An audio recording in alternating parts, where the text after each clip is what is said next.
ourselves abstaining from that sin, it becomes an act of worship.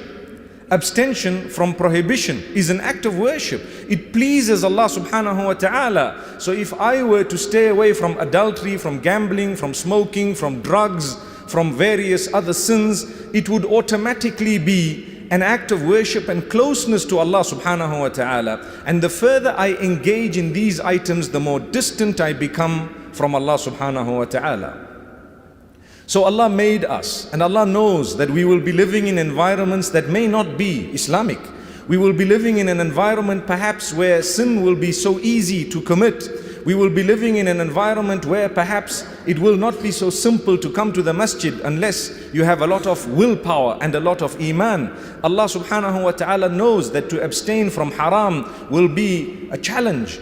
Allah knows that we will be living across the entire globe, Muslim lands, non-Muslim lands, and so on. He knows that you and I will exist and are existing, and He knows who is to come after us. So He has set a plan, and that plan is in order to help us pull through in a way that we earn Jannah. May Allah grant us Jannah. Ameen.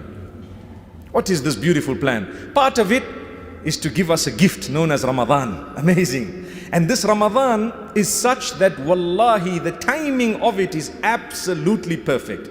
Absolutely perfect. Imagine if throughout the globe, everyone had to have Ramadan at exactly the same time in the Gregorian year, which means, say for example, now we have June and July.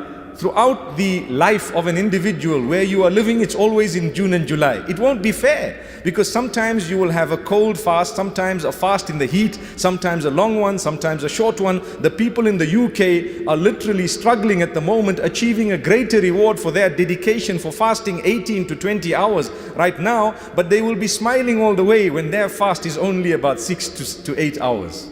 Sometime 30 years down the line perhaps. May Allah subhanahu wa ta'ala grant us an understanding. Look at how fair Allah is. Look at how balanced He is. So you will taste a long fast, a short fast, one in summer, one in winter, and it keeps on moving 10 days up every single year. That is the disparity between the lunar and the solar calendars. May Allah subhanahu wa ta'ala help us understand His justice.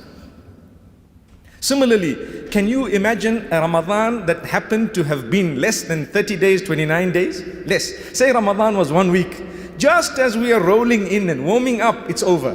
We would not achieve the proper spirituality. Allah knows that you need one whole month out of the 12 months. You need the entire month. Imagine if Ramadan was longer than a month, perhaps we would lose focus, because it climaxes round the end. Amazingly, 21, 23, 25, 27, and we are climaxed right at the top. It's at the end the masajid get even more packed. Do you agree?